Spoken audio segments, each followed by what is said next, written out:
Hello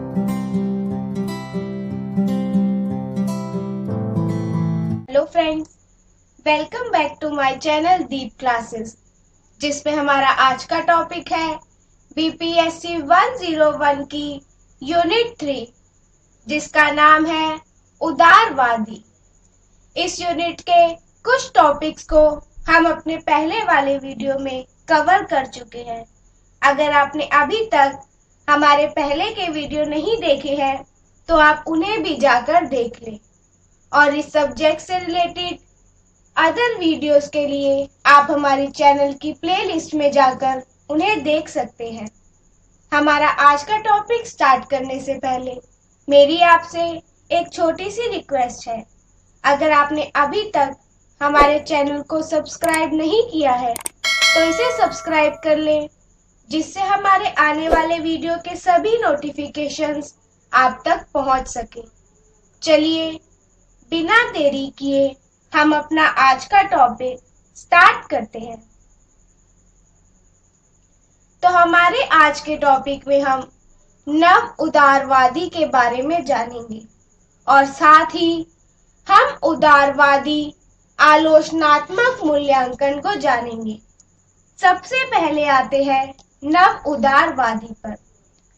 तो द्वितीय विश्व युद्ध के बाद की अवधि में पश्चिमी देशों ने अपूर्व संवर्धन में 3 दशकों में आधुनिक उदारवादी की सफलता को सिद्ध किया था।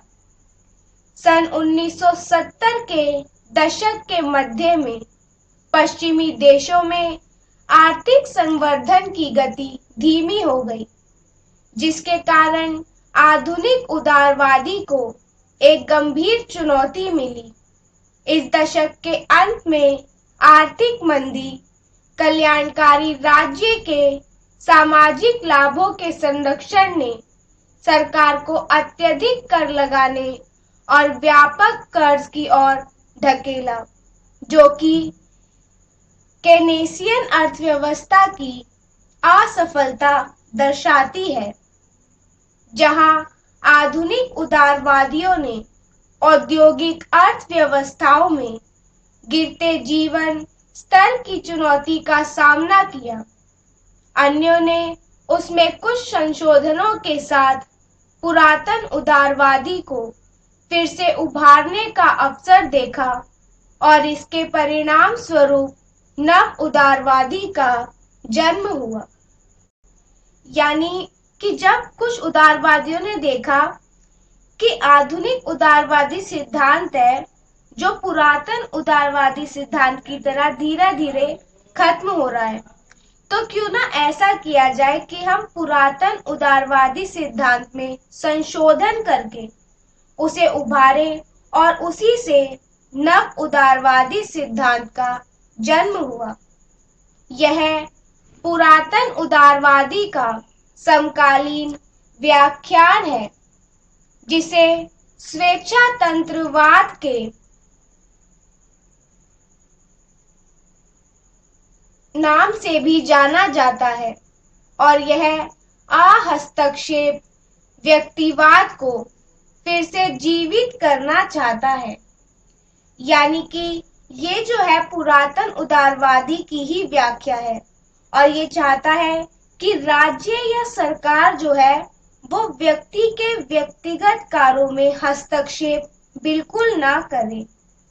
यह कल्याणकारी राज्य की आलोचना करता है, इसलिए यह राज्य के कार्यों का प्रतिरोध करता है और आर्थिक गतिविधियों में राज्य का कोई नियंत्रण नहीं चाहता। तो सीधे सीधे कहा गया है कि ये जो है ये एक कल्याणकारी राज्य की जो है आलोचना करता है, इसीलिए ये जो है राज्य के कार्यों का प्रतिरोध करता है और आर्थिक गतिविधियों में ये चाहता है कि राज्य जो है आर्थिक गतिविधियों में अपना कोई नियंत्रण ना रखे। तो इस परिप्रेक्ष्य में मुख्य व्याख्याताओं में मिल्टन फ्राइडमैन और रॉबर्ट नाजिक है। यानी कि इसकी जो व्याख्याएं की वो मिल्टन फ्रॉइडमैन और रॉबर्ट नोजिक ने की। तो 20वीं शताब्दी के उत्तरार्ध में इन चिंतकों ने महसूस किया कि कल्याणकारी राज्य का विचार व्यक्ति की स्वतंत्रता में अहितकारी है, क्योंकि यह संसाधनों को अधिक योग्य व्यक्ति से कम योग्य व्यक्तियों को बलपूर्वक स्थानांतरण करता है और व्यक्ति की स्वतंत्रता को फिर से स्थापित करने की दिशा में इन्होंने अहस्तक्षेप के सिद्धांत को स्थापित करने के लिए कहा, न केवल आर्थिक क्षेत्र में अपितु सामाजिक और राजनीतिक क्षेत्र में। यानी कि इसमें क्या कहा गया कि अगर व्यक्ति को दोबारा से स्वतंत्रता स्थापित करनी है तो उसके लिए हमें अहस्तक्षेप सिद्धांत को लाना होगा। इसमें सरकार या राज्य जो है वो व्यक्ति के आर्थिक, सामाजिक और राजनीतिक क्षेत्रों में जो अपना हस्तक्षेप है वो या तो ना करे और करे भी तो बहुत कम। यह विचारधारा मुक्त बाजार प्रतिस्पर्धा के मूल्यों पर बल देती है, इसलिए यह अहस्तक्षेप व्यवस्था को भी उन्नत करने के पक्ष में है। यानी कि ये विचारधारा कहती है कि बाजार के अंदर जो कंपटीशन को बढ़ावा दिया जाए तो इससे क्या होगा, ये अर्थव्यवस्था को जो है और उन्नत करेगी। इसके अतिरिक्त यह आर्थिक और सामाजिक कार्यों में राज्य के न्यूनतम हस्तक्षेप की सलाह देता है और इसकी प्रतिबद्धता है कि व्यापार और पूंजी को मुक्त रूप से कार्य करने देना चाहिए, उसमें राज्य सहित कोई भी बाधक ना बने। यानी यहाँ पर ये सलाह है कि राज्य जो है वो आर्थिक और सामाजिक कार्यों में अपना जो हस्तक्षेप है वो बहुत कम दे और व्यक्ति को जो है व्यापार रूप पूंजी पर मुक्त रूप से कार्य करने दे। यद्यपि शब्द एक समान प्रतीत होते हैं, नव उदारवादी आधुनिक उदारवादी से अलग है। दोनों की विचारधारा का स्रोत 19वीं शताब्दी की पुरातन उदारवादी है, जो कि आर्थिक अहस्तक्षेप का समर्थक था तथा सरकार की अत्यधिक शक्तियों के विरुद्ध व्यक्ति की स्वतंत्रता चाहता था। यानी ये जो दो शब्द है, नव उदारवादी और आधुनिक उदारवादी, ये एक जैसे तो है लेकिन ये अलग अलग भी है। इन दोनों की जो विचारधारा है वो पुरातन उदारवाद से ली गई है, जो ये बात का समर्थक करती है कि राज्य को जो है व्यक्ति के व्यक्तिगत कार्यों में हस्तक्षेप नहीं करना चाहिए। तो उदारवादी इस प्रारूप को प्रायः अर्थशास्त्री एडम स्मिथ के सिद्धांत के साथ जोड़ा जा सकता है, जो अपनी पुस्तक वेल्थ ऑफ नेशंस में तर्क प्रस्तुत करते हैं कि बाजार एक अदृश्य हाथ से संचालित होता है और इसीलिए सरकार द्वारा इस विषय पर न्यूनतम हस्तक्षेप होना चाहिए। यानी इस सिद्धांत को हम एडम स्मिथ के सिद्धांत से जोड़कर देख सकते हैं। इन्होंने क्या किया, इन्होंने अपनी बुक में तर्क देकर कहा कि बाजार जो है एक ऐसा हाथ है जो हमें दिखाई नहीं देता लेकिन फिर भी वो कार्य करता है। इसलिए सरकार को क्या करना चाहिए, सरकार को जो है बाजार में अपना जो हस्तक्षेप है वो कम करना चाहिए। तो आधुनिक उदारवादी की सामाजिक उदारवादी परंपरा से उत्पत्ति हुई है, जो कि व्यक्ति की स्वतंत्रता में अड़चन डालने वाले कारकों पर प्रकाश डालती है, जिसमें गरीबी, असमानता, रोग, शोषण तथा अज्ञानता शामिल है, जो कि निरंकुश पूंजीवाद के द्वारा पैदा हुए और जिनको केवल राज्य के प्रत्यक्ष हस्तक्षेप से रोका जा सकता था। यानी आधुनिक उदारवादी सामाजिक उदारवादी परंपरा से उत्पन्न हुआ है और इस तरह की जो विचारधारा है वो व्यक्ति की स्वतंत्रता में बाधा डालने का काम करती है, जिसमें जो है गरीबी, असमानता, रोग और शोषण ये सब शामिल होते हैं। तो इस प्रकार के उपायों का आरंभ 19वीं शताब्दी के अंतिम वर्षों में हुआ, जब कामगारों के लिए क्षतिपूर्ति योजनाएं, विद्यालयों और अस्पतालों के लिए सार्वजनिक निधियों का प्रावधान, काम करने के घंटों और शर्तों का विनिमय करना शामिल था। तो सन 1970 के दशक तक हालांकि कुछ आर्थिक गतिहीनता देखने को मिली और सार्वजनिक ऋणों में वृद्धि हुई।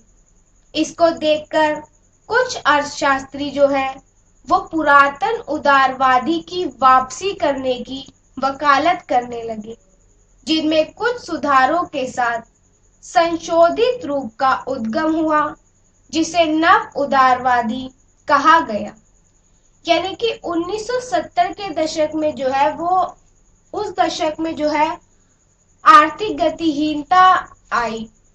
तो इससे क्या हुआ, इससे कुछ अर्थशास्त्रियों ने कहा कि हमें पुरातन उदारवाद को जो है वापस लाना चाहिए, उसमें हम कुछ संशोधन कर देते हैं और उसमें ही संशोधन करके जो है नव उदारवादी आया। यानी नव उदारवाद का जो उदय है वो आधुनिक उदारवाद में कुछ संशोधन के साथ ही हुआ। तो इस सुधारवाद की बौद्धिक स्थापना प्राथमिक रूप से ऑस्ट्रिया में जन्मे ब्रिटिश अर्थशास्त्री फ्राइडरिच वॉन हेक ने की, जिन्होंने तर्क प्रस्तुत किया कि प्रतिरोधक उपाय जिनका उद्देश्य संपत्ति का पुनर्वितरण है वो सर्वाधिकारवाद को जन्म देते हैं।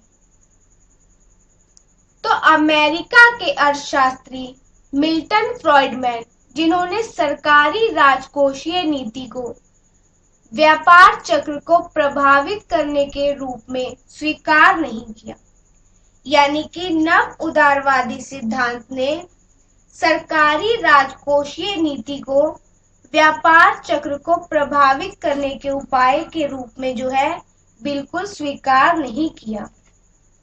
नव उदारवादी की विचारधारा और इसकी नीतियां धीरे धीरे प्रभावशाली होने लगी। इसके जो उदाहरण है वो है ब्रिटिश लेबर पार्टी द्वारा अधिकृत तौर पर उत्पादनों के साधनों पर सामान्य स्वामित्व की प्रतिबद्धता को त्यागना। और ये जो घटना है ये सन 1995 की है। सन 1990 के दशक में भारत ने भी उदारवादी विचारधारा को अपनाया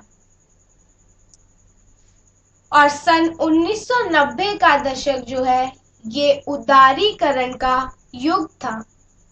सन 2007 में लेहमैन बैंक का संकट और इसके बाद सन 2009 में यूरो मुद्रा का भारी संकट उत्पन्न होने के कारण कुछ अर्थशास्त्री और राजनीतिक नेताओं ने उन्होंने बाजार के नव उदारवादी आधिपत्य को नकार दिया। इसके परिणाम स्वरूप वित्तीय तथा बैंकिंग उद्योगों के बढ़ते हुए सरकारी नियंत्रण की वकालत की। अब आगे बढ़ते हैं और देखते हैं उदारवादी विचारधारा का आलोचनात्मक मूल्यांकन। तो लोग के दार्शनिक और राजनीतिक विश्वासों के आधार पर प्रारंभिक उदारवादी के सिद्धांत प्रस्तुत किए गए। जिसके मूल सिद्धांतों के परिणाम स्वरूप ही पूंजीवाद को उभरने और उन्नत होने का अवसर प्राप्त हुआ। यानी कि जॉन लोक ने जो दार्शनिक और राजनीतिक विचार दिए थे, उसी के आधार पर शुरुआत के उदारवादी सिद्धांत को प्रस्तुत किया गया था और उसके परिणाम स्वरूप क्या हुआ कि पूंजीवादी व्यवस्था को उभरने का अवसर मिला। तो लॉक ने एक विशेष विचार श्रृंखला को विकसित और उन्नत किया था, जो कि उभरते हुए नए सौदागर औद्योगिक वर्ग के आर्थिक हित का संरक्षण करती थी और इस वर्ग में राजनीतिक शक्ति को काबीज करने का समर्थन, साथ ही यह पूंजीवाद को भी प्रोत्साहित करती थी। उदारवादी एक गतिशील दर्शन है जो कि समय की परिवर्तनशील आवश्यकताओं के प्रति उत्तर देने में समर्थ, किंतु यह असफल रहा। आगे देखते हैं। मार्क्सवादी समस्याएं हैं जिनको इसकी असफलता कहा जा सकता है। इसने अपने बुर्जुआ चरित्र को बनाए रखा, बुर्जुआ वर्ग के हितों को सुरक्षित रखने या उनको उन्नत करने के लिए इनका जन्म हुआ। जब सामंतशाही तत्वों के माध्यम से सरकार और शासन के द्वारा स्वार्थों को पूरा किया गया और राजनीतिक शक्ति के पास थी। तो यहाँ अगर हम बुर्जुआ वर्ग का मतलब देखें तो बुर्जुआ वर्ग वो वर्ग होता है जो समाज का सबसे बड़ा वर्ग है। आगे देखते हैं। नागरिक अधिकारों और संभावित समानता की उदारवादी प्रतिबद्धता की आलोचना करते हैं, क्योंकि यह समान वर्ग शक्ति की वास्तविकता की अनदेखी करता है। यानी ये विचारधारा जो है ये नागरिकों के अधिकारों और संभावित समानता की आलोचना करता है, और ऐसा इसलिए है क्योंकि यह असमान वर्ग की शक्ति की अनदेखी करता है। तो महिलावादी तर्क देते हैं कि व्यक्तिवाद सामान्यतः पुरुष मानकों पर आधारित होता है, जो लिंग भेद को विधिगत बनाने का कार्य करता है। यानी यहाँ पर जो है महिलावादी ये तर्क देते हैं कि ये जो है ये पुरुष प्रधान समाज पर अधिक बल देता है और ये लिंग भेद के आधार पर विधि बनाने का काम करता है। तो हेवुड उदारवादी की प्रारंभिक अवधि ने पूंजीवाद को प्रोत्साहित किया था। 20वीं शताब्दी में कल्याणकारी नीतियों और राज्य के हस्तक्षेप को आधुनिक उदारवादी के सिद्धांत में एक सीमा तक शामिल किया गया। तो यहाँ पर हेवुड कहते हैं कि उदारवादी की जो शुरुआत के समय था उसमें पूंजीवाद पर अधिक बल दिया गया, और अगर हम कल्याणकारी राज्य का निर्माण करना चाहते हैं तो उसके लिए राज्य को जो है व्यक्तिगत कार्यों में अपना कम से कम हस्तक्षेप करना चाहिए।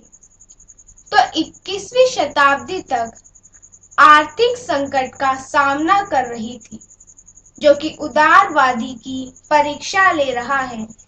विशेषकर सन 2009 का यूरो संकट, जिसे पूर्व सन 2007 की भूमंडलीय वित्तीय संकट हुआ था, और विद्वानों का यह मानना था कि इस नव उदारवादी बाजार अर्थव्यवस्था में विश्व टैंकों द्वारा किया जाने वाले युद्ध का सामना नहीं कर रहा, बल्कि बैंकों के युद्ध का सामना कर रहा है। तो इसी के साथ हमारा आज का टॉपिक यही खत्म होता है, जिसमें हमने जाना बीपीएससी 101 की यूनिट 3 उदारवादी के बारे में। इसके आगे के वीडियो में हम अपने बीपीएससी 101 की यूनिट 4 को स्टार्ट करेंगे। तब तक के लिए अगर हमारा आज का वीडियो आपको पसंद आया हो तो वीडियो को लाइक एंड शेयर करें और हमारे आने वाले सभी वीडियो के नोटिफिकेशंस के लिए हमारे चैनल को सब्सक्राइब करें। Thank you for watching.